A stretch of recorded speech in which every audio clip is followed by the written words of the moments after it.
ನಮಸ್ಕಾರ. K2 ಕನ್ನಡ ನ್ಯೂಸ್ಗೆ ಸ್ವಾಗತ. ವೀಕ್ಷಿಸಿ ಈ ದಿನದ ಸುದ್ದಿಗಳ ರೌಂಡ್ ಅಪ್.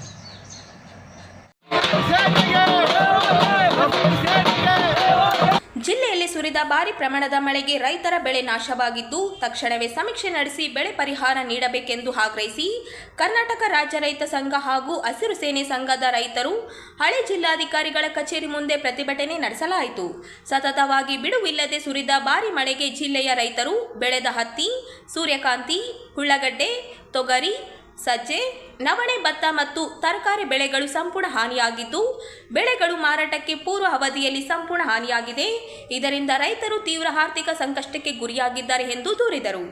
ರಾಯಚೂರು ಜಿಲ್ಲೆಯಲ್ಲಿ ಎಲ್ಲ ತಾಲೂಕುಗಳಲ್ಲಿ ಬೆಳೆಗಳು ಮತ್ತು ತರಕಾರಿ ಸರ್ವೆ ಮಾಡಿಸಿ ರೈತರಿಗೆ ಶೀಘ್ರದಲ್ಲಿ ಪರಿಹಾರ ನೀಡಬೇಕು. ರೈತರ ಹೊಲಗಳಿಗೆ ಹೋಗುವ ರಸ್ತೆಗಳು ಸಂಪೂರ್ಣ ಹಾಳಾಗಿದ್ದು, ಸಂಬಂಧಪಟ್ಟ ಇಲಾಖೆಗಳಿಂದ ಸೂಕ್ತ ದುರಸ್ತಿ ಮಾಡಬೇಕು. ರಾಜ್ಯ ಸರ್ಕಾರವು ರೈತರು ಪಡೆದ ಸಹಕಾರಿ ಬ್ಯಾಂಕ್ಗಳಿಂದ ಹಾಗೂ ರಾಷ್ಟ್ರೀಕೃತ ಬ್ಯಾಂಕ್ಗಳಿಂದ ಪಡೆದ ಸಾಲ ಮನ್ನಾ ಮಾಡಬೇಕು. ರೈತರು ಬೆಳೆ ವಿಮೆ ಮಾಡಿಸಿದ್ದು, ರೈತರಿಗೆ ಬೆಳೆ ಹಾನಿಯ ಪರಿಹಾರದ ಮೊತ್ತವನ್ನು ನೀಡುವಂತೆ ಕಂಪನಿಗಳಿಗೆ ಸೂಕ್ತ ನಿರ್ದೇಶನ ನೀಡಬೇಕು. ಮುಕ್ತ ಮಾರುಕಟ್ಟೆಯಲ್ಲಿ ರೈತರು ಬೆಳೆದ ಬೆಳೆಗಳಿಗೆ ಬೆಲೆ ಕಡಿಮೆಯಾದಾಗ ಸರ್ಕಾರ ನಿಗದಿಪಡಿಸಿದ ಎಂಎಸ್ಪಿ ದರಕ್ಕೆ ರೈತರಿಂದ ಸಿಸಿಐ ಖರೀದಿ ಕೇಂದ್ರಗಳನ್ನು ಸ್ಥಾಪಿಸಿ ಸರ್ಕಾರವೇ ಖರೀದಿಸಬೇಕು ಸೇರಿದಂತೆ ವಿವಿಧ ಬೇಡಿಕೆ ಈಡೇರಿಸುವಂತೆ ರಾಜ್ಯ ಸರ್ಕಾರ ವಿರುದ್ಧ ಆಕ್ರೋಶ ಪ್ರತಿಭಟನೆ ನಡೆಸಲಾಯಿತು. ಕೇಂದ್ರ ಮತ್ತು ರಾಜ್ಯ ಸರ್ಕಾರಕ್ಕೆ ರೈತರ ನಷ್ಟ ಪರಿಹಾರ ಕೊಡದೆ ಕೇಂದ್ರ ಮತ್ತು ರಾಜ್ಯ ರೈತ ಸಂಘಕ್ಕೆ ರೈತ ಹೋರಾಟಕ್ಕೆ ಬೇಕೇ ಬೇಕು.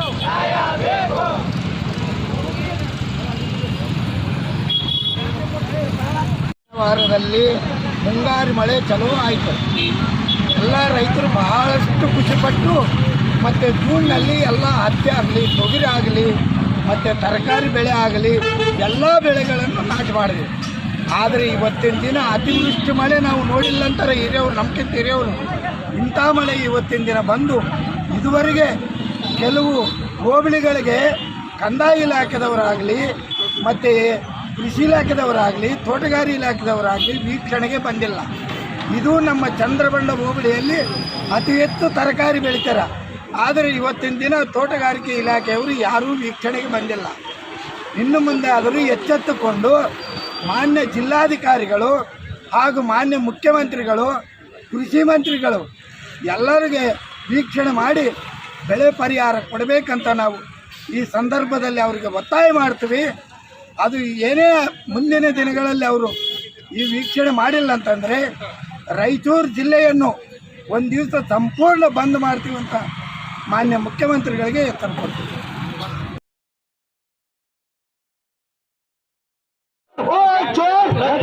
ನ್ಯಾಯಯುತವಾದ ಚುನಾವಣೆ ನಡೆದರೆ ಬಿಜೆಪಿ ಪಕ್ಷದ ಬಣ್ಣ ಬಯಲಾಗುತ್ತದೆ ಎಂದು ಕೆಪಿಸಿಸಿ ಕಾರ್ಯಾಧ್ಯಕ್ಷರು ಹಾಗೂ ವಿಧಾನ ಪರಿಷತ್ ಸದಸ್ಯರಾದ ವಸಂತಕುಮಾರ್ ಹೇಳಿದರು.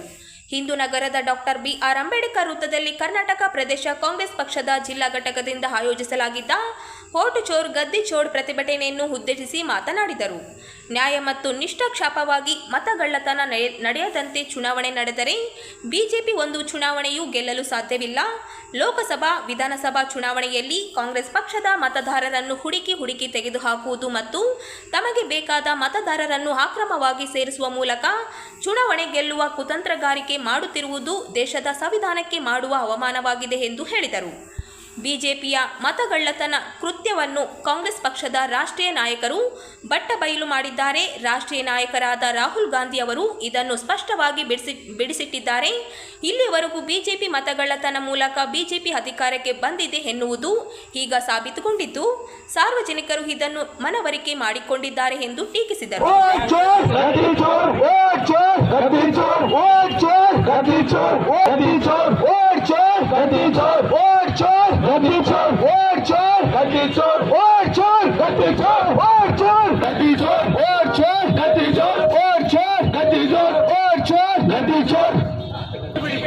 ಕುರ್ಚಿ ಬಿಡಿ ಮತಗಳ್ಳರೆ, ಕುರ್ಚಿ ಬಿಡಿ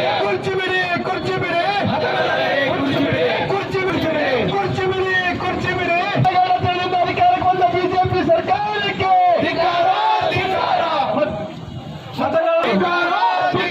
ಮತಗಳ್ಳತನ ಮಾಡುತ್ತಿರುವ ಕೇಂದ್ರ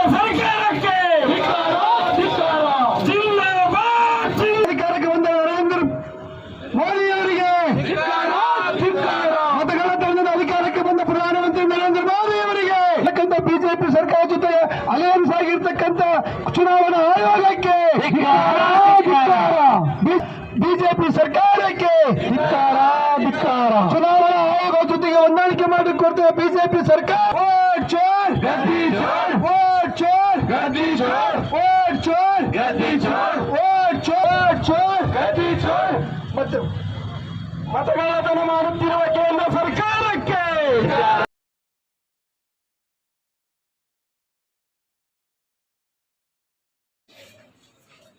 ಕಲ್ಯಾಣ ಕರ್ನಾಟಕ ಭಾಗದಲ್ಲಿ ಕಳೆದ 3 ತಿಂಗಳಿಂದ ನಿರಂತರವಾಗಿ ಸುರಿದ ಭಾರಿ ಪ್ರಮಾಣದ ಮಳೆಗೆ ರೈತರ ಅಪಾರ ಪ್ರಮಾಣದ ಬೆಳೆಗಳು ಹಾನಿಯಾಗಿದ್ದು, ಬೆಳೆ ನಷ್ಟ ಪರಿಹಾರ ನೀಡುವಲ್ಲಿ ರಾಜ್ಯ ಸರ್ಕಾರ ಸಂಪೂರ್ಣ ವಿಫಲವಾಗಿದೆ ಎಂದು ಶಿವಸೇನಾ ಪಕ್ಷದ ರಾಜ್ಯಾಧ್ಯಕ್ಷರಾದ ಶ್ರೀ ಸಿದ್ದಲಿಂಗ ಸ್ವಾಮೀಜಿ ಅವರು ಹೇಳಿದರು.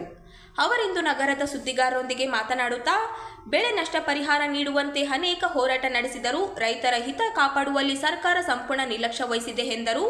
ಈ ಭಾಗದಲ್ಲಿ ರೈತರು ತೀವ್ರ ಆರ್ಥಿಕ ಸಂಕಷ್ಟಕ್ಕೆ ಗುರಿಯಾಗಿದ್ದಾರೆ. ಇತ್ತೀಚೆಗೆ ಮುಖ್ಯಮಂತ್ರಿ ಸಿದ್ದರಾಮಯ್ಯ ಅವರು ಕಲಬುರಗಿಯಲ್ಲಿ ಕಾಟಾಚಾರಕ್ಕೆ ಬೆಳೆ ವೀಕ್ಷಣೆ ನಡೆಸಿ 2,000 ಕೋಟಿ ರೂಪಾಯಿ ಪರಿಹಾರ ಘೋಷಣೆ ಮಾಡಿದರು. ಆದರೆ ಇದುವರೆಗೂ ರೈತರ ಖಾತೆಗೆ ನಯಾ ಪೈಸಾ ಕೂಡ ಜಮಾ ಆಗಿಲ್ಲ ಎಂದು ಈ ಭಾಗದ ರೈತರ ಕೂಗು ರಾಜ್ಯ ಸರ್ಕಾರದ ಕೇಳಿಸ್ತಾ ಇಲ್ಲ. ಕೇವಲ ಜನರನ್ನು ದಿಕ್ಕು ತಪ್ಪಿಸುವ ಉದ್ದೇಶದಿಂದ ಹೋಟು ಚೋರಿನಲ್ಲಿ ಕಾಂಗ್ರೆಸ್ ಮೊಳಗಿದೆ ಕೆಂಡ ಕಾರಿದರು. ರಾಜ್ಯದಲ್ಲಿ ಸರ್ಕಾರಿ ಸ್ಥಳಗಳಲ್ಲಿ ಆರ್ಎಸ್ಎಸ್ ಚಟುವಟಿಕೆಗಳಿಗೆ ನಿಷೇಧ ಹೇರಬೇಕೆಂದು ಸಚಿವ ಪ್ರಿಯಾಂಕ ಖರ್ಗೆಯವರು ಮುಖ್ಯಮಂತ್ರಿ ಸಿದ್ದರಾಮಯ್ಯನವರಿಗೆ ಬರೆದ ಪತ್ರ ಕುರಿತು ತೀವ್ರ ಖಂಡಿಸಿದರು. ಆರ್ಎಸ್ಎಸ್ ಅವರು ಯುವ ಜನತೆಯಲ್ಲಿ ದ್ವೇಷಪೂರಿತ ವಿಷ ಬೀಜ ಬಿತ್ತುವ ಕೆಲಸ ಮಾಡುತ್ತಿದೆ. ಕೂಡಲೇ ಇದನ್ನು ನಿಷೇಧ ಮಾಡುವಂತೆ ಬರೆದಿರುವ ಪತ್ರ ಸರಿಯಾದ ಕ್ರಮವಲ್ಲ. ಅವಹೇಳನ ಹೇಳಿಕೆ ನೀಡಿರುವುದು ರಾಜ್ಯ ಸರ್ಕಾರಕ್ಕೆ ಶೋಭೆ ತರುವುದಿಲ್ಲ ಎಂದು ಆಕ್ರೋಶ ವ್ಯಕ್ತಪಡಿಸಿದರು. ಮುಂದಿನ ದಿನಗಳಲ್ಲಿ ಪಕ್ಷದಿಂದ ಎಲ್ಲ ಸ್ಥಳೀಯ ಸಂಸ್ಥೆಗಳ ಚುನಾವಣೆಯಲ್ಲಿ ಸ್ಪರ್ಧಿಸಲಿದೆ. ಹಿಂದುತ್ವ, ಅಭಿವೃದ್ಧಿ ಮತ್ತು ದಲಿತರು ಹಾಗೂ ಬಡ ಜನರನ್ನು ಸಮಾಜದ ಮುಖ್ಯ ವಾಹಿನಿಗೆ ತರುವುದು ಪಕ್ಷದ ಮುಖ್ಯ ಉದ್ದೇಶವಾಗಿದೆ. 8,500 ರೂಪಾಯಿ ಸರ್ಕಾರದಿಂದ 8,500, 17,000 ರೂಪಾಯಿ ಒಂದು ಹೆಕ್ಟೇರ್ಗೆ ಅಂತ ಹೇಳೋದು ನಾಮಕಾವಾಸ್ತೆ.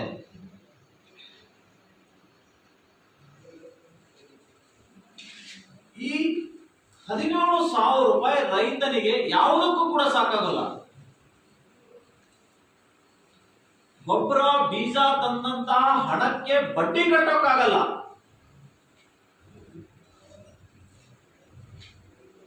ಹೀಗಾಗಿ ನಮ್ಮ ಶಿವಸೇನೆ ಪಕ್ಷ ಆಗ್ರಹ ಮಾಡ್ತಾ ಇದೆ, ಈ ರೈತರಿಗೆ ಪ್ರತಿ ಎಕರೆಗೆ 25,000 ರೂಪಾಯಿ ಪರಿಹಾರ 10 ಎಕರೆವರೆಗೆ ಕೊಡಬೇಕು.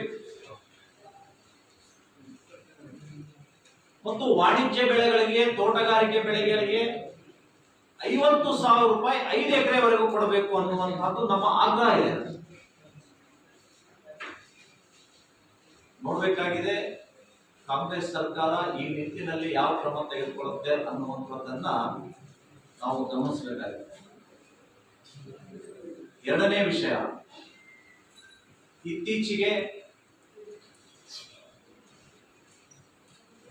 ಹಿಂದೂ ಸಂಘಟನೆ ಮೇಲೆ, ಅದರಲ್ಲಿ ಮುಖ್ಯವಾಗಿ ರಾಷ್ಟ್ರೀಯ ಸ್ವಯಂ ಸೇವಕ ಸಂಘವನ್ನ ಗುರಿಯಾಗಿಸಿಕೊಂಡು ಕೆಲವು ಮಂತ್ರಿಗಳು, ಶಾಸಕರು ನಿರಂತರವಾಗಿ ವಾಗ್ದಾಳಿಯನ್ನ ನಡೆಸ್ತಾ ಇದ್ದಾರೆ. ಇದರ ಮಾನಿಟರ್ ನಮ್ಮ ಕಲಬುರಗಿಯ ಉಸ್ತುವಾರಿ ಸಚಿವ ಪ್ರಿಯಾಂಕ ಖರ್ಗೆ. ಆರ್ಎಸ್ಎಸ್ ಅನ್ನ ಬ್ಯಾನ್ ಮಾಡಬೇಕು ಅಂತ ಒಂದಿನ ಹೇಳ್ತಾರೆ, ಇವತ್ತು ಹೇಳ್ತಾರೆ ಬ್ಯಾನ್ ಮಾಡಬೇಕು ಅಂತ ನಾನು ಹೇಳಿಲ್ಲ. ಇವರ ಹೇಳಿಕೆಯೇ ಗೊಂದಲದಿಂದ ಕೂಡಿದೆ, ದ್ವಂದ್ವದಿಂದ ಇವತ್ತು ಕೂಡಿದೆ. ಮತ್ತು ಸರ್ಕಾರಿ ಶಾಲೆಗಳಲ್ಲಿ ಮತ್ತು ಅನುದಾನಿತ ಸರ್ಕಾರಿ ಶಾಲೆಗಳಲ್ಲಿ, ಖಾಸಗಿ ಶಾಲೆಗಳಲ್ಲಿ ಈ ಆರ್ಎಸ್ಎಸ್ ಚಟುವಟಿಕೆಗಳನ್ನ ಮಾಡಬಾರದು ಅನ್ನುವಂತಹ ಫರ್ಮಾನವನ್ನ ಹೊರಡಿಸಿದ್ದಾರೆ, ಮುಖ್ಯಮಂತ್ರಿಗಳಿಗೆ ನಿವೇದನೆ ಸಲ್ಲಿಸಿದ್ದಾರೆ. ನಾಚಿಕೆಗೇಡಿನ ಸಂಗತಿ, ಪ್ರಿಯಾಂಕಾ ಖರ್ಗೆ ಪ್ರತಿನಿಧಿಸುವಂತಹ ಕಲಬುರಗಿ ಕ್ಷೇತ್ರದಲ್ಲಿನೇ ಇವರು ಬೆಂಗಳೂರಿನಲ್ಲಿ ನಿಂತು ಸ್ಟೇಟ್ಮೆಂಟ್ ಕೊಡ್ತಾರೆ ಆರ್ಎಸ್ಎಸ್ ವಿರುದ್ಧ. ಅವರದೇ ಪಕ್ಷದ ಶಾಸಕ ಅಫ್ಜಲ್ಪುರಿನ ಎಂವೈ ಪಾಟೀಲ್ ಅವರ ಬಸವೇಶ್ವರ ಅನುದಾನಿತ ಶಾಲೆಯಲ್ಲೇ RSS ನ ರೂಟ್ ಮಾರ್ಚ್ ನಡೆದಿದೆ. ಏನ್ ಕ್ರಮ ತೆಗೆದುಕೊಳ್ತೀರಿ ಪ್ರಿಯಾಂಕಾ ಖರ್ಗೆ ಅವರೇ? ಶಾಸಕ ಸ್ಥಾನದಿಂದ ಅವ್ರನ್ನ ವಜಾ ಮಾಡ್ತೀರಾ ನೀವು? RSS ನ 10 ಒಳ್ಳೆಯ ಪಾಯಿಂಟ್ ಗಳನ್ನ ಹೇಳಿ ಅಂತ ಪ್ರಶ್ನೆ ಮಾಡ್ತಾರೆ. ಇವ್ರು ಯಾರು ಪ್ರಶ್ನೆ ಮಾಡ್ಲಿಕ್ಕೆ? RSS ITBT ಪಂಚಾಯತ್ ರಾಜ್ ಇಲಾಖೆಯ ಅಂಡರ್ ಬರೋದಿಲ್ಲ. ಅದು ನೀವು ಹೇಳಿದಾಗೆ ಉತ್ತರ ಕೊಡ್ಲಿಕ್ಕೆ.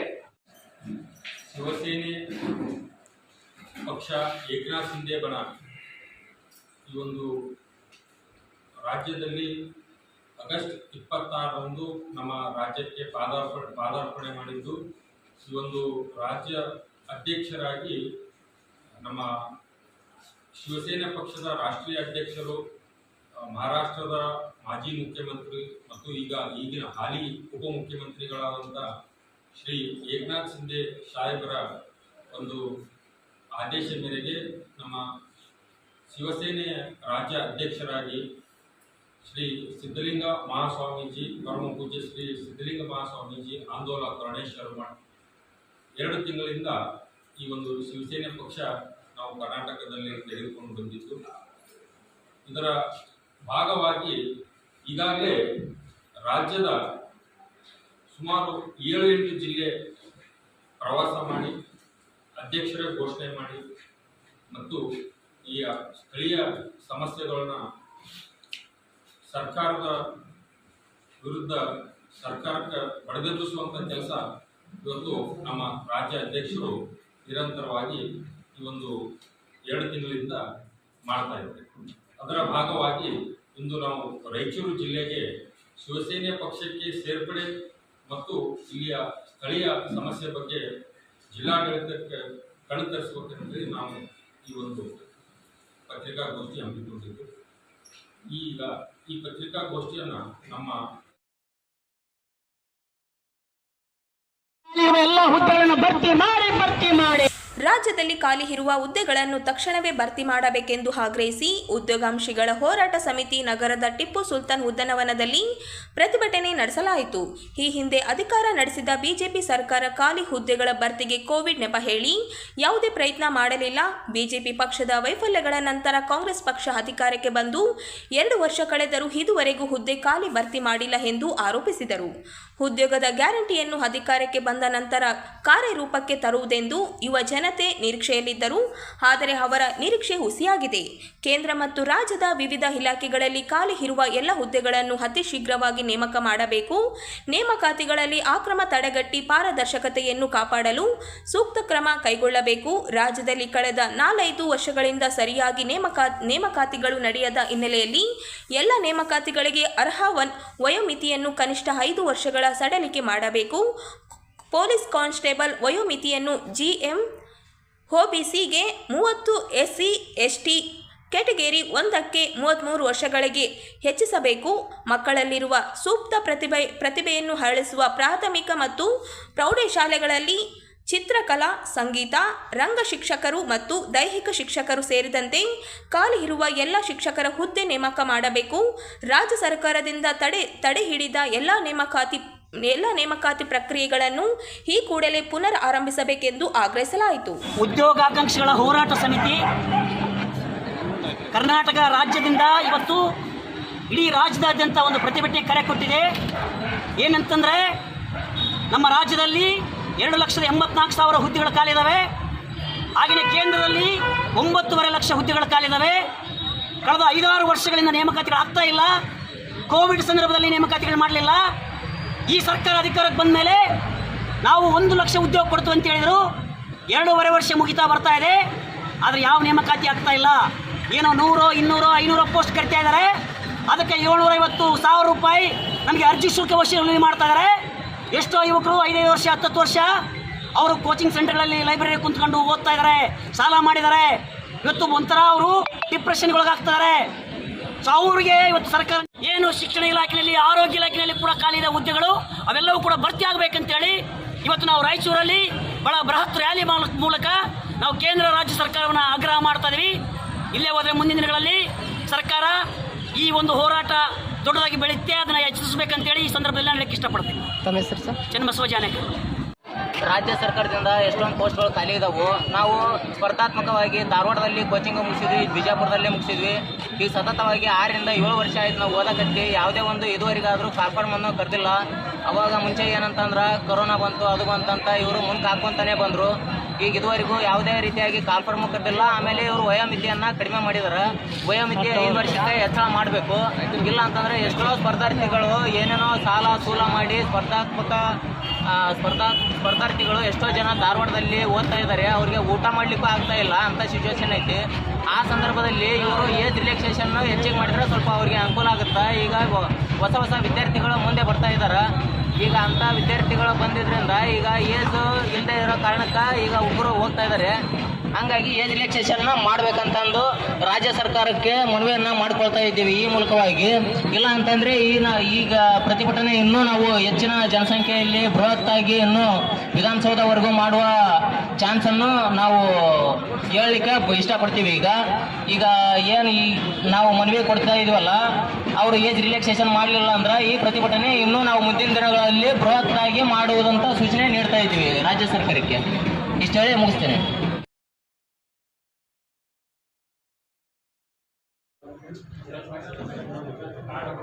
ದೇವದುರ್ಗ ತಾಲೂಕಿನ ಮಲದಕಲ್ ಗ್ರಾಮದಲ್ಲಿ ಕೈಗೆತ್ತಿಕೊಂಡ ಸಿಸಿ ರಸ್ತೆ ಕಾಮಗಾರಿ ಸಂಪೂರ್ಣ ಕಳಪೆ ಮಟ್ಟದಲ್ಲಿ ನಿರ್ವಹಿಸಲಾಗಿದೆ ಎಂದು ಗ್ರಾಮಸ್ಥರಾದ ಶರಣಬಸವ ಪಾಟೀಲ್ ಅವರು ಆರೋಪಿಸಿದರು. ಅವರಿಂದು ನಗರದ ಸುದ್ದಿಗಾರರೊಂದಿಗೆ ಮಾತನಾಡುತ್ತಾ, ಪ್ರಸಕ್ತ ಸಾಲಿನ SC, SP ಮತ್ತು TSP ಯೋಜನೆ ಅಡಿ 1 ಕೋಟಿ ವೆಚ್ಚದಲ್ಲಿ ಕಾಮಗಾರಿ ಕೈಗೆತ್ತಿಕೊಳ್ಳಲಾಗಿದೆ. ಅಂದಾಜು ವೆಚ್ಚದಂತೆ ಕಾಮಗಾರಿ ನಿರ್ವಹಿಸದೆ ಮನಬಂದಂತೆ ಕಾಮಗಾರಿ ಸಂಪೂರ್ಣಗೊಳಿಸಲಾಗಿದೆ ಎಂದು ಆರೋಪಿಸಿದರು. ಕಳಪೆ ಕಾಮಗಾರಿ ಬಗ್ಗೆ ಗುತ್ತಿದಾರರು ಗುರುನಾಥ ರೆಡ್ಡಿ ಅವರನ್ನು ಕೇಳಿದರೆ JE ಮತ್ತು AWಗೆ 40% ನೀಡಲಾಗಿದೆ ಎಂದು ಹೇಳಿದರು. ಶಾಸಕರು ಗಮನಕ್ಕೆ ತಂದರೂ ಪ್ರಯೋಜನ ಇಲ್ಲದಂತಾಗಿದೆ ಎಂದು ಅಸಮಾಧಾನ ವ್ಯಕ್ತಪಡಿಸಿದರು. ಕಳಪೆ ಕಾಮಗಾರಿ ನಿರ್ವಹಿಸಿದ ಸಂಬಂಧಿಸಿದ ಅಧಿಕಾರಿಗಳ ವಿರುದ್ಧ ಕ್ರಮಕ್ಕೆ ಜಿಲ್ಲಾಧಿಕಾರಿಗಳಿಗೆ ಪ್ರತಿಭಟನಾ ಮೂಲಕ ಮನವಿ ಸಲ್ಲಿಸಲಾಗುವುದು ಎಂದರು. ಸಮಾಜ ಕಲ್ಯಾಣ ಇಲಾಖೆ ಸಚಿವರು ಮಹಾದೇವಪ್ಪ ಅವರಿಗೆ ಈ ಬಗ್ಗೆ ಗಮನಕ್ಕೆ ತರಲಾಗುವುದು ಎಂದರು.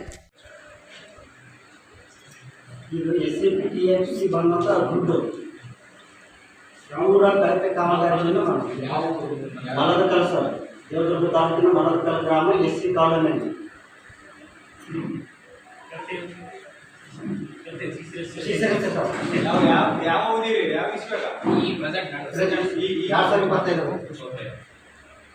ಸರ್ ನಾವೇನ್ ಮಾಡಿದ್ದೀವಿ, ದಿನಾಂಕ 30ರಂದು ಇದು ಜಯವರಿಗೆ ಒಂದು ಕಂಪ್ಲೇಂಟ್ ಕೊಟ್ಟಿವಿ ಸರ್.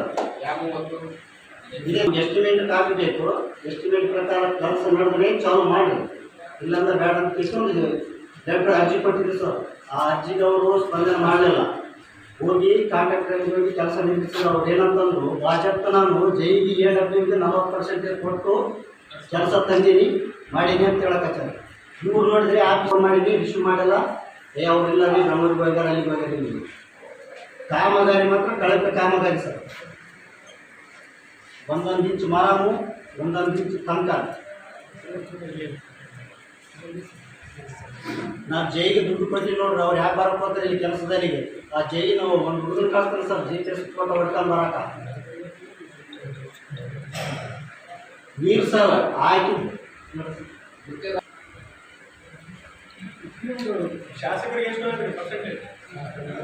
ಅವ್ರು ನೋಡಿ, ಅವರು JEಗೆ AW ಕೊಟ್ಟಿವಿ ಅಂತ ಹೇಳ್ಯಾರ ಸರ್. ಹೇಳ್ಯಾರ ಸರ್, ಈ 100 ಅರ್ಜಿಯಲ್ಲ 100 ಕಂಪ್ಲೇಂಟ್ ಕೊಡ್ರಿ, ನನ್ನ ಕೆಲಸ ಮಾತ್ರ ನಿಲ್ಲಿಸೋದಲ್ಲ ಅಂತ ಹೇಳ್ಯಾರ.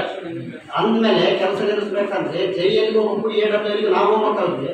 ಫೋನ್ ಮಾಡಿದ್ರೆ ಎತ್ತಾ ಇಲ್ಲ, ಹಾಕಿಸ್ಬೋದು ಅಂದ್ರೆ ಇಲ್ಲವೇ ಇಲ್ಲ. 2 ಅರ್ಜಿ ಕೊಟ್ಟರು ಕೆಲಸ ಹಂಗೆ ಮಾಡೋದು. JE ಸೋಗಿಲ್ಲ ಅಂತ, ಸೋಯಲ್ ಅಂತ ನಾನು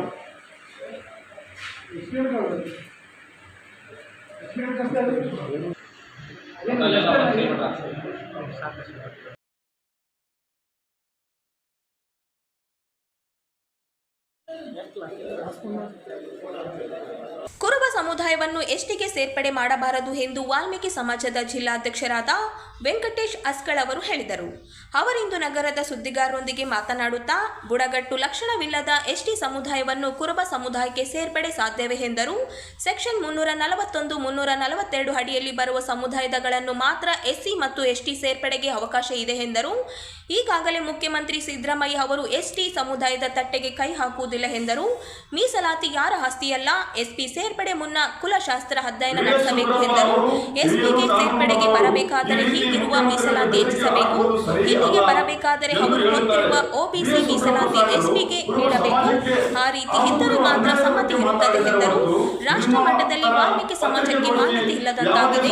ಪ್ರಧಾನಿ ಬಳಿ ರಾಮನ ಆದರ್ಶ ಇದ್ದರೆ ಕೂಡಲೇ ಜನಸಂಖ್ಯೆಗೆ ಅನುಗುಣವಾಗಿ ಹಣದ ಅಲೋಕೇಶನ್ ಮಾಡಬೇಕು ಎಂದು ಕೇಂದ್ರ ಎಸ್ಸಿ ಬಗ್ಗೆ ಕೇವಲ ಮೊಸಳೆ ಕಣ್ಣೀರು ಹಾಕುತ್ತಿದ್ದಾರೆ ಹೇಳಿದರು. ಮೀಸಲಾತಿ ಯಾರೋ ಅಪ್ಪನ ಸೊತ್ತು ಅಲ್ಲ ಹಾಗೂ ಸೆಕ್ಷನ್ 341 ಹಾಗೂ 342 ಸೆಕ್ಷನ್ ಅಡಿಯಲ್ಲಿ ಬರುವ ಎಸ್ಸಿ ಎಸ್ಟಿ ಆಗಲು ಅವಕಾಶ ಇದೆ. ಬುಡಕಟ್ಟು ಯಾವ ಲಕ್ಷಣಗಳಿಲ್ಲದೆ ಎಸ್ಸಿ ಗುಣ ಇಲ್ಲದೆ ಕುರುಬ ಸಮಾಜವನ್ನು ಎಸ್ಟಿಗೆ ಸೇರಿಸಲು ಹೇಗೆ ಸಾಧ್ಯ ಅನ್ನೋದು ನಮ್ಮ ವಾದ. ಮೀಸಲಾತಿ ನಮ್ಮ ಆಸ್ತಿ ಅಲ್ಲ. ಎಸ್ಟಿ ಸೇರ್ಪಡೆ ಮುನ್ನ ಕುಲಶಾಸ್ತ್ರೀಯ ಅಧ್ಯಯನವನ್ನು ಆಗಬೇಕು. ಎಸ್ಟಿಗೆ ಬರುವುದಾದರೆ ಸದ್ಯದ ಮೀಸಲಾತಿಯನ್ನು ಸಮೇತ ಬರಬೇಕು, ಇಲ್ಲವೇ ಈಗಿರುವ ಮೀಸಲಾತಿ ಹೆಚ್ಚಿಸಬೇಕು. ಇಲ್ಲಿಗೆ ಬರಬೇಕಾದರೆ ಅವರು ಹೊಂದಿರುವ ಒಬಿಸಿ ಮೀಸಲಾತಿಯನ್ನು ಎಸ್ಟಿಗೆ ನೀಡಬೇಕು. ಆ ರೀತಿ ಇದ್ದರೆ ಮಾತ್ರ ಸಮಿತಿ ಇರುತ್ತದೆ. ಇದರಲ್ಲಿ ಮತ್ತು ರಾಷ್ಟ್ರ ಮಟ್ಟದಲ್ಲಿ ವಾಲ್ಮೀಕಿ ಸಮಾಜಕ್ಕೆ ಮಾನ್ಯತೆ ಸಿಗ್ತಾ ಇಲ್ಲ. ಸನ್ಮಾನ್ಯ ಪ್ರಧಾನಮಂತ್ರಿಗಳು ಬಳಿ ರಾಮನ ಆದರ್ಶ ಇದ್ದರೆ ಕೂಡಲೇ ಜನಸಂಖ್ಯೆ ಅನುಗುಣವಾಗಿ ಹಣದ ಅಲೋಕೇಶನ್ ಮಾಡಬೇಕು ಎಂದು ಕೇಂದ್ರವನ್ನು ಎಸ್ಟಿ ಎಸ್ಸಿ ಬಗ್ಗೆ ಕೇವಲ ಮೊಸಳಿ ಕಣ್ಣೀರು ಹಾಕುತ್ತಾರೆ. ವಾಲ್ಮೀಕಿ ಬಗ್ಗೆ ಬದ್ಧತೆ ಇದ್ದರೆ ಸಂಸತ್ತಿನ ಭವನದಲ್ಲಿ ಮುಂದೆ ಮಹರ್ಷಿ ವಾಲ್ಮೀಕಿ ಪುತ್ಥಳಿ ನಿರ್ಮಿಸಬೇಕು. ದೇಶದ ಯಾವುದಾದರೂ ಒಂದು ರೈಲಿಗೆ ವಾಲ್ಮೀಕಿ ಹೆಸರು ಇಡಬೇಕು. ಹಾಗೂ VS ಉಗ್ರಪ್ಪ ಸಾಹೇಬರು ಮಹರ್ಷಿ ವಾಲ್ಮೀಕಿ ಜಯಂತಿ ದಿನದಂದು ನಮ್ಮ ಸಮಾಜದ ವೇದಿಕೆಯಲ್ಲಿ ಪರಿಶಿಷ್ಟ ಪಂಗಡ ಮೀಸಲಾತಿ ವಿಚಾರದಲ್ಲಿ ನಮ್ಮ ಸಮಾಜಕ್ಕೆ ಅನ್ಯಾಯವಾಗುತ್ತದೆ ಎಂದು ಹೇಳಿದರು. ನ್ಯಾಯಯುತವಾಗಿ ಮಾನ್ಯ ಮುಖ್ಯಮಂತ್ರಿಗಳು ವೇದಿಕೆ ಮೇಲೆ ಇದ್ದಾಗ ಸರ್ಕಾರ ಹಾಗೂ ಸಮಾಜ ಹಮ್ಮಿಕೊಂಡಿರುವಂತಹ ಜಯಂತಿಯಲ್ಲಿ ನಮ್ಮ ಸಮಾಜದ ಕರ್ನಾಟಕ ಮುಖ್ಯಮಂತ್ರಿಗಳು ಕೇಳಿದರು ಹೊರತು ನಾವು ಯಾವುದೇ ಬೆದರಿಕೆ ಹಾಕುವುದಿಲ್ಲ, ಉದ್ದೇಶದಿಂದ ಅವರನ್ನು ಕೇಳಿರುವುದಿಲ್ಲ ಮತ್ತು ನಾವು ಯಾವುದೇ ಸಮಾಜದ ವಿರೋಧ ಹೊರತು ಕುರುಬ ಸಮಾಜದ ಹಿರಿಯ ಮುಖಂಡರುಗಳು ನಾವು ಸಿದ್ದರಾಮಯ್ಯನ ಅವರಿಗೆ ಹೇಳಿರುವುದಿಲ್ಲ. ಕರ್ನಾಟಕದ ಸರ್ಕಾರದ ರಾಜ್ಯದ ಮಾನ್ಯ ಮುಖ್ಯಮಂತ್ರಿಗಳಿಗೆ ನಮ್ಮ ಸಮಾಜಕ್ಕೆ ಆಗುತ್ತಿರುವ ಅನ್ಯಾಯದ ಬಗ್ಗೆ ಹೇಳುತ್ತೇವೆ. ಆದರೆ ತಪ್ಪೇನಿದೆ? ನಾವು ಯಾರಿಗೂ ಬೆದರಿಕೆ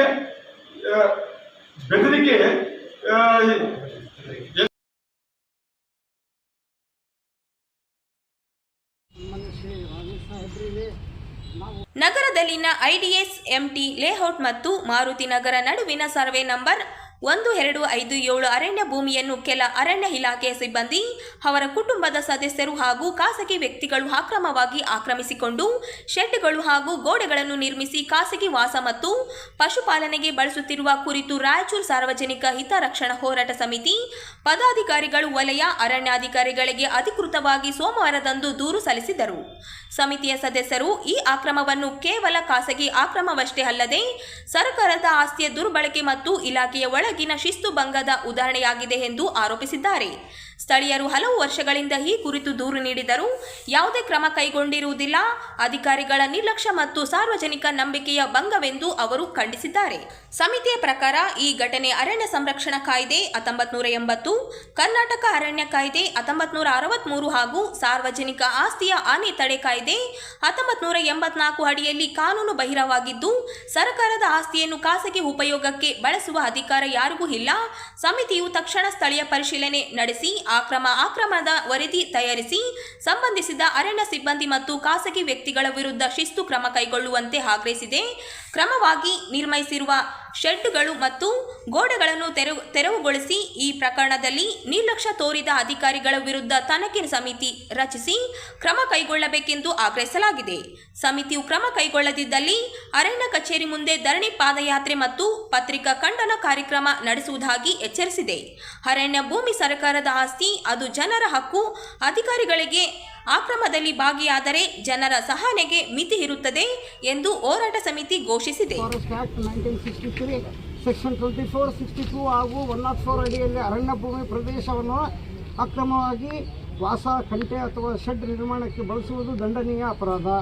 ಸಾರ್ವಜನಿಕ ಆಸ್ತಿಯ ಹಾನಿ ತಡೆ ಕಾಯ್ದೆ 1984, prevention of damage to public property act 1984, ಸರ್ಕಾರಿ ಆಸ್ತಿಯನ್ನು ಖಾಸಗಿ ಉಪಯೋಗ ಅಥವಾ ನಾಶ ಮಾಡುವ ಕ್ರಿಯೆ ಕಾನೂನು ಬಾಹಿರ. ಕರ್ನಾಟಕ ಭೂಮಿಯನ್ನು ಸರ್ಕಾರಿ ಭೂಮಿಯ ದುರ್ಬಳಕೆ ವಿರುದ್ಧದ ನಿಯಮಗಳು 1991, ಸರ್ಕಾರದ ಭೂಮಿಯನ್ನು ಖಾಸಗಿ ವಾಸ ಅಥವಾ ವ್ಯಾಪಾರಕ್ಕಾಗಿ ಬಳಸುವುದು ಶಿಸ್ತು ಕ್ರಮಕ್ಕೆ ಒಳಪಟ್ಟು ವಿಷಯ. 2ನೇ ಪುಟಕ್ಕೆ ಇಲಾಖೆಯ ನಿರ್ಲಕ್ಷ್ಯ.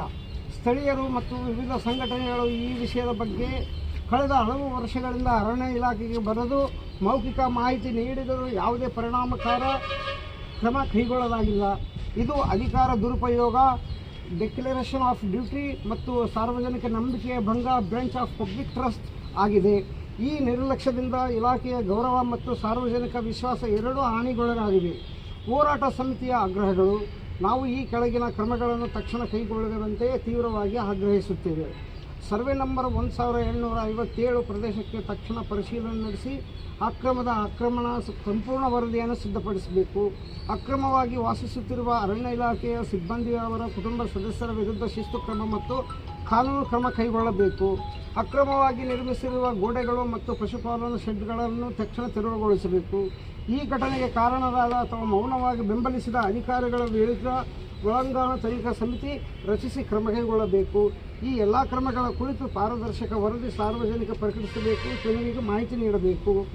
ಹೋರಾಟ ಮತ್ತು ಸಾರ್ವಜನಿಕ ಕ್ರಮದ ಎಚ್ಚರಿಕೆ. ಯುಕ್ತ ಕಾಲದಲ್ಲಿ ಕ್ರಮ ಕೈಗೊಳ್ಳದಿದ್ದರೆ ನಾವು ರಾಯಚೂರು ಸಾರ್ವಜನಿಕ ಹಿತರಕ್ಷಣಾ ಹೋರಾಟ ಸಮಿತಿ ಪರವಾಗಿ ರಾಯಚೂರು ಅರಣ್ಯ ಕಚೇರಿ ಮುಂದೆ ಪ್ರತಿಭಟನೆ, ಧರಣಿ, ಪಾದಯಾತ್ರೆ ಮತ್ತು ಪತ್ರಿಕಾ ಖಂಡನೆ ಕಾರ್ಯಕ್ರಮ ಹಮ್ಮಿಕೊಳ್ಳಲಾಗುತ್ತದೆ. ಸರ್ಕಾರದ ನಿರ್ಲಕ್ಷ್ಯ ಮತ್ತು ಅಧಿಕಾರಿಗಳ ಅಕ್ರಮ ಮೂಲವನ್ನು ನಾವು ತೀವ್ರವಾಗಿ ಖಂಡಿಸುತ್ತೇವೆ. ಅರಣ್ಯ ಭೂಮಿ ಸರ್ಕಾರದ ಆಸ್ತಿ, ಅದು ಜನರ ಹಕ್ಕು. ಯಾರೊಬ್ಬ ವ್ಯಕ್ತಿಗೂ ಅಥವಾ ಅಧಿಕಾರಿಗೂ ಅದನ್ನು ಖಾಸಗಿ ಉಪಯೋಗಕ್ಕೆ ಬಳಸುವ ಹಕ್ಕಿಲ್ಲ. ಅಧಿಕಾರಿಗಳ ಅಕ್ರಮದಲ್ಲಿ ಭಾಗಿಯಾದರೆ ಜನರ ಸಹನೆಗೆ ಮಿತಿ ಇರುತ್ತದೆ. ಆದ್ದರಿಂದ ಸಾರ್ವಜನಿಕ ಹಿತಾಸಕ್ತಿಗಾಗಿ ತಕ್ಷಣದ ಕ್ರಮ ಕೈಗೊಳ್ಳಿ. ಅರಣ್ಯ ಇಲಾಖೆಯ ಗೌರವ ಮತ್ತು ಕಾನೂನಿನ ಪ್ರಾಬಲ್ಯವನ್ನು ಉಳಿಸಿ ಎಂಬುದು ನಮ್ಮ ಹೋರಾಟ ಸಮಿತಿಯ ಬಲವಾದ ಕಾನೂನುಬದ್ಧ ಆಗ್ರಹವಾಗಿದೆ. ಒಂದನೇ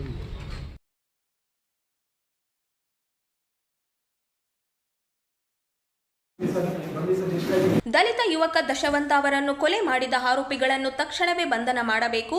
ನಿರ್ಲಕ್ಷ್ಯ ವಹಿಸಿದರೆ ಹೋರಾಟ ನಡೆಸಲಾಗುವುದು ಎಂದು ಭೀಮ್ ಆರ್ಮಿ ಅವರು ಹೇಳಿದರು. ಅವರಿಂದು ನಗರದ ಸುದ್ದಿಗಾರರೊಂದಿಗೆ ಮಾತನಾಡುತ್ತಾ, ಕೊಲೆ ಮಾಡಿದ ಆರೋಪಿಗಳು ಪರಾರಿಯಲ್ಲಿದ್ದು ಕೂಡಲೇ ಅವರನ್ನು ಬಂಧನ ಮಾಡುವುದರ ಮೂಲಕ ಅವರ ವಿರುದ್ಧ ಗುಂಡ ಕಾಯ್ದೆ ದಾಖಲಿಸಿ ಗಡೀಪಾರು ಮಾಡುವಂತೆ ಆಗ್ರಹಿಸಲಾಯಿತು. ಆರೋಪಿಗಳ ವಿರುದ್ಧ ಮಾರ್ಕ್ 2 ಪೊಲೀಸ್ ಠಾಣೆಯಲ್ಲಿ ಈಗಾಗಲೇ 3 ಜಾತಿ ನಿಂದನೆ ಪ್ರಕರಣ ದಾಖಲೆಯಾಗಿದೆ. ಕೊಲೆಯಾದ ದಶವಂತ ಅವರು ಸೆಪ್ಟೆಂಬರ್ 29ರಂದು ಮಧ್ಯಾಹ್ನ 2 ಗಂಟೆಗೆ ಸುಮಾರು ಅವರ ಸಹೋದರ ರಾಘವೇಂದ್ರ ಅವರ ಬೈಕ್ ತಗೊಂಡು ಗೆಳೆಯರನ್ನು ಭೇಟಿಗೆ ಎಂದೇ ನಗರದ LBS ನಗರದ ತಿಮ್ಮಾರೆಡ್ಡಿ ಕಾಂಪೌಂಡ್ ರಸ್ತೆಯಲ್ಲಿ ಮಾತನಾಡುತ್ತಾ ನಿಂತಿದ್ದರು. ಈ ವೇಳೆ ಗುಂಪು ಕಟ್ಟಿಕೊಂಡು ಬಂದು ಏಕವಚನದಿಂದ ಬೈದು ಜಾತಿ ನಿಂದನೆ ಮಾಡಿ ಆರೋಪಿಗಳು ಮನ ಬಂದಂತೆ ಹಲ್ಲೆ ಮಾಡಿ ಕೊಲೆ ಮಾಡಿದ್ದಾರೆ ಎಂದು ಆರೋಪಿಸಿದರು. ಕೂಡಲೇ ಆರೋಪಿಗಳನ್ನು ಬಂಧನ ಮಾಡಬೇಕು ಎಂದು ಆಗ್ರಹಿಸಿದರು. ರಾಯಚೂರು ನಗರದ LBS ನಗರದಲ್ಲಿರುವ ತಿಮ್ಮಾರೆಡ್ಡಿ ಕಾಂಪೌಂಡ್ ಮುಂದೆ ರಸ್ತೆ ಮಾತನಾಡುತ್ತಾ ನಿಂತ ಮೇಲ್ಕಾಣಿಸಿದ ಆರೋಪಿತರು ಗುಂಪು ಕಟ್ಟಿಕೊಂಡು ಅವನ ಹತ್ತಿರ ಬಂದು ಇದೇ ಅರ್ಜುನವಾಡ ಸುಳೆ ಮಗನೆ ಅಂತ ಬೈದು ಜಾತಿ ನಿಂದನೆ ಮಾಡಿ ಆರೋಪಿ ಡಿ ತಿಮ್ಮಾರೆಡ್ಡಿ, ಸಂತೋಷ್ ರೆಡ್ಡಿ, ಅಖಿಲ್ ರೆಡ್ಡಿ, ಸದ್ದಾಂ ಮೆಕ್ಯಾನಿಕ್ ಹಾಗೂ ತರುಣ್ ರೆಡ್ಡಿ ಇವರು ಇಲ್ಲಿಗೆ ಬಂದು ನಿಂತು ಮಾತನಾಡುತ್ತಾ ನಿಲ್ಲುವಷ್ಟು ಸೊಕ್ಕು ಬಂದಿದೆಯಾ ಅರ್ಜುನವಾಡ ಸುಳೆ ಮಗನೆ ಜಾತಿ ನಿಂದನೆ ಮಾಡಿದ್ದು. ಆರೋಪಿ ಡಿ ತಿಮ್ಮಾರೆಡ್ಡಿ ಕೈ ಮುಷ್ಟ ಮಾಡಿ ಬಲಗಣ್ಣಿನ ಕೆಳಗೆ ಮತ್ತು ಎದೆಗೆ ಜೋರಾಗಿ ಒತ್ತು. ಅಲ್ಲದೆ ಆರೋಪಿತರಾದ ಸಂತೋಷ್ ರೆಡ್ಡಿ, ಅಖಿಲ್ ರೆಡ್ಡಿ, ಸದ್ದಾಂ ಮೆಕ್ಯಾನಿಕ್, ತರುಣ್ ರೆಡ್ಡಿ, ಕೃಷ್ಣ ಇವರಿಗೆ ನಾನು ಮಾಜಿ ನಗರಸಭೆ ಸದಸ್ಯನಿದ್ದು ಈಗ ನನ್ನ ಹೆಂಡತಿ ಮಹಾನಗರ ಪಾಲಿಕೆಯ ಸದಸ್ಯರಿದ್ದು ನನ್ನ ಏರಿಯಾ ಇದ್ದು ನನ್ನ ಕಾಂಪೌಂಡ್ ಹತ್ತಿರ ಬಂದು ಮಾತನಾಡುವಷ್ಟು ಧೈರ್ಯ ಬಂದಿದೆಯಾ? ಈ ಮಗನನ್ನು ಕೊಂದು ಬಿಡಿ ಎಂದು ಯಶವಂತ್ ಕೈಗೆ, ಹೊಟ್ಟೆಗೆ, ಬೆನ್ನಿಗೆ ಕಾಲುಗಳಿಂದ ಹೊತ್ತು ಮತ್ತು ಈ ಜಗಳವನ್ನು ಬಿಡಿಸಲು ವರುಣ್ ಕುಮಾರ್ ಮತ್ತು ನರಸಿಂಹರು ಜಗಳ ಬಿಡಿಸಲು ಬಂದರೆ ನಿಮ್ಮ ಕತೆ ಮುಗಿಯುತ್ತದೆ ಎಂದು ಜೀವ ಬೆದರಿಕೆ ಹಾಕಿದ್ದು ದಶವಂತನನ್ನು ಕಾಂಪೌಂಡ್ನಲ್ಲೇ ಕರೆದುಕೊಂಡು ಹೋಗಿ ಕೈಗಳಿಂದ ಹೊಡೆದು ದಶವಂತನನ್ನು ಆಟೋದಲ್ಲಿ ಹಾಕಿಕೊಂಡು ಹೋಗಿ ಮಧ್ಯಾಹ್ನ 3:15ಕ್ಕೆ ಮಾರ್ಕೆಟ್ ಯಾರ್ಡ್ ಪೊಲೀಸ್ ಠಾಣೆಗೆ ಬಂದು ಬಿಟ್ಟು ಹೋಗಿದ್ದು ದಶವಂತನನ್ನು ಪೊಲೀಸರು ರಾಯಚೂರು ರಿಮ್ಸ್ ಆಸ್ಪತ್ರೆಯಲ್ಲಿ ಸೇರಿಕೆ ಮಾಡಿದ್ದು ಅವರು ಉಪಚಾರ ಪಡೆಯುವ ಕಾಲಕ್ಕೆ ಚೇತರಿಸಿಕೊಳ್ಳದೆ ದಿನಾಂಕ 28/9/2025 ಮಧ್ಯಾಹ್ನ 12:03 ಸಾವನ್ನಪ್ಪಿದ್ದಾರೆ. ಆರೋಪಿತರ ಮೇಲೆ ಗೂಢ ಕಾಯ್ದೆ ಪ್ರಕರಣ ದಾಖಲಿಸಿ ಕೂಡಲೇ ಗಡೀಪಾರು ಮಾಡಬೇಕೆಂದು ಈ ಮೂಲಕ ಭೀಮ್ ಆರ್ಮಿ ಭಾರತ್ ಏಕತಾ ಮಿಷನ್ ನಮ್ಮ ಸಂಘವು ಪತ್ರಿಕಾಗೋಷ್ಠಿ ಮೂಲಕ ತಿಳಿಯಪಡಿಸುತ್ತೇವೆ.